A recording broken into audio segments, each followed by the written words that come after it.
Je voudrais, au nom de toutes les composantes de l'Université Mohamed I, souhaiter la bienvenue au président de la CUD, à toute la délégation belge, nos amis belges.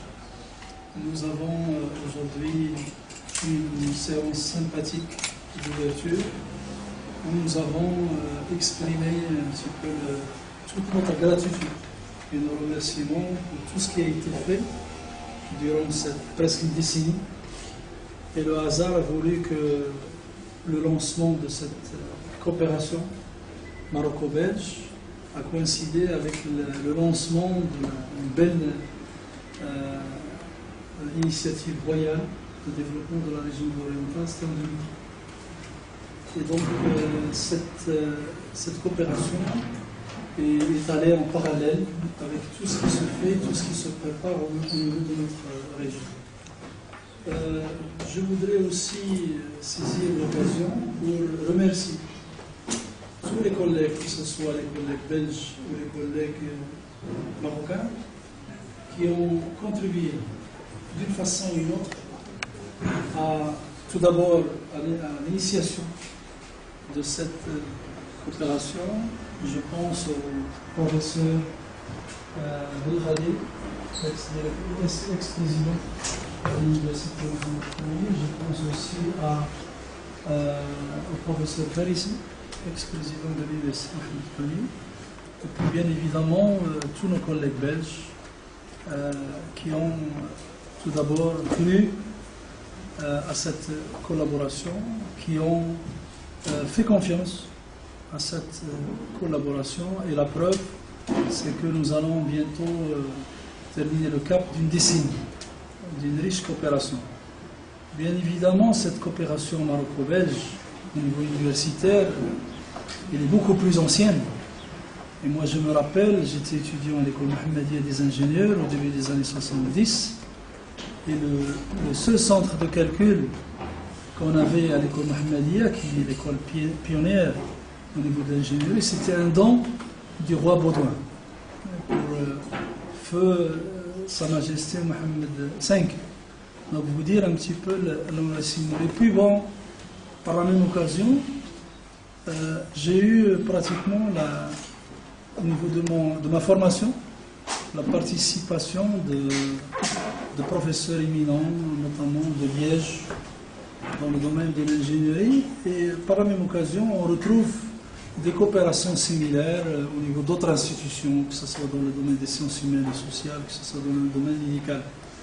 Et lorsqu'on discutait avec mes collègues présidents des universités marocaines, on retrouve qu'il y a un vrai réseau aujourd'hui de collaboration et de coopération, mais surtout d'amitié. Et d'un autre côté, ce qui nous fascine, ce qui nous intéresse dans cette coopération à travers la CUD, c'est qu'il y a un grand réseau de plusieurs pays, notamment de plusieurs universités, et aussi la pertinence du choix des thématiques sur lesquelles nous travaillons, notamment des thématiques qui aujourd'hui interpellent toute la communauté scientifique, mais l'humanité.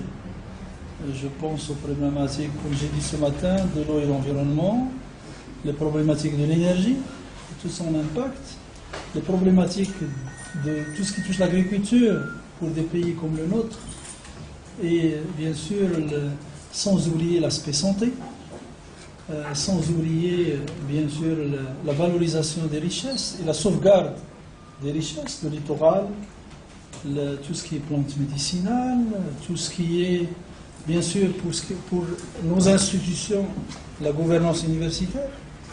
Donc nous sommes très heureux de pouvoir tirer profit de tout ce savoir-faire qui est développé par nos collègues belges, que ce soit au niveau de la gestion administrative, que ce soit la gestion des scolarités, que ce soit l'utilisation des nouvelles technologies de l'information et de la communication. Et ce qui est réjouissant, c'est qu'aujourd'hui, nous avons de très beaux exemples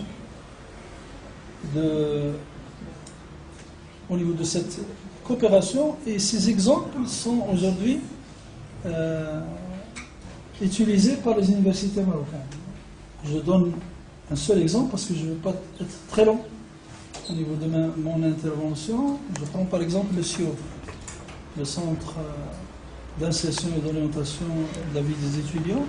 Nous avons eu, il n'y a pas longtemps, il y a à peu près une année, la visite de toutes les universités marocaines pour le prendre comme un exemple de mutualisation.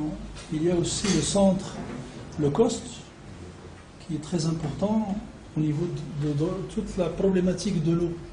Et sachant que le bassin versant, par exemple, de la Moulouia, dans la région de l'Oriental, est un bassin où il y a une grande richesse en termes de biodiversité, mais il y a aussi des challenges à relever, notamment en termes d'alimentation en eau, de satisfaction de la demande. Et aujourd'hui, il faut préserver nos nappes, il faut qu'on préserve aussi nos cours d'eau, il faut qu'on lutte sur des problèmes liés par exemple au changement climatique, donc la désertification, et d'autres problèmes comme l'érosion des bassins, etc. Et l'impact, bien sûr, les impacts socio-économiques sur la région. Voilà un ou deux exemples, sans bien sûr oublier l'aspect qualité, la qualité de l'enseignement, mais aussi la qualité au niveau des prestations de services. Et le laboratoire, qui a été un des fruits de la coopération maroco-belge, en témoigne. Vous dire aussi ce qu'on retrouve surtout au niveau de la qualité des relations entre les différents collègues, puisqu'on sent une vraie amitié et un vrai travail d'équipe. Et ça, c'est quelque chose qui, pour nous, est une fierté. Et à chaque fois, moi, j'ai eu l'occasion de visiter l'année dernière la Belgique, et j'ai eu aussi un entretien avec l'ex-président de la CUD, et aussi la contribution très forte de M. Broch, que je salue ici, et pratiquement la rencontre avec différents collègues que je vois ici, et d'autres collègues qui ne sont pas parmi nous, mais à chaque fois qu'on discute, il y a une discussion franche. Nous, on veut avancer.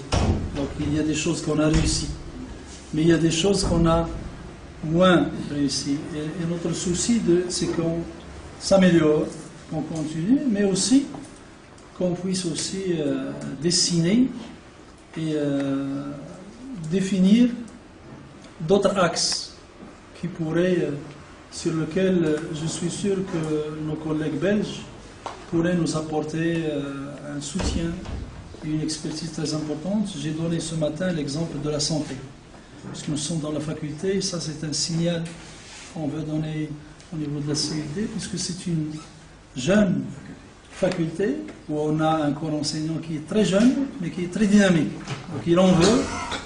Nous avons tissé aussi une coopération avec d'autres facultés. Ce matin, il y avait avec nous Monsieur le Président Redouane Mrabd, qui est président de l'Université Mohamed V Suissi et qui est en même temps coordonnateur des facultés de médecine.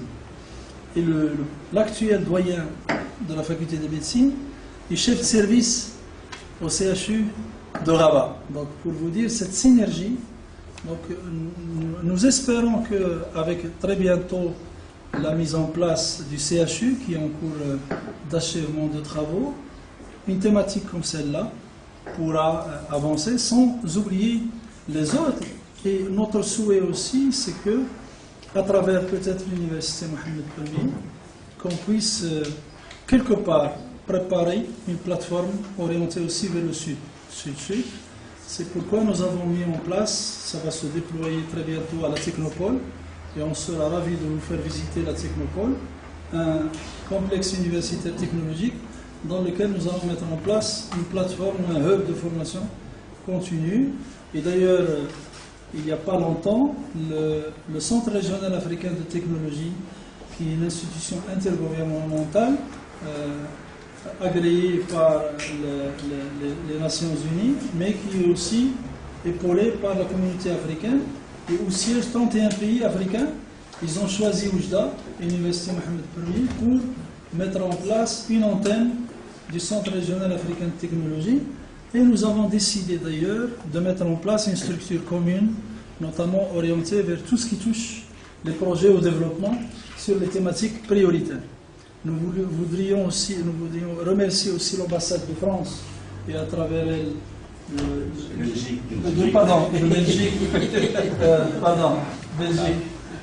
Belgique, et à travers elle, monsieur le représentant, pour tous les efforts qu'il déploie, et notamment pour nous faciliter le lien, toutes les procédures administratives, et en même temps, il nous épaule, il nous donne la visibilité de ce qui existe du côté de la Belgique.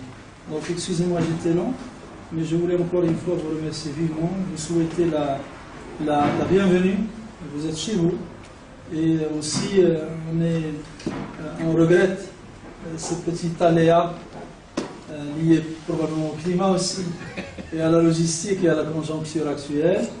Donc vous avez peut-être eu un voyage assez difficile, mais on va tout faire pour que vous passiez de bons moments avec nous. Merci beaucoup. Merci.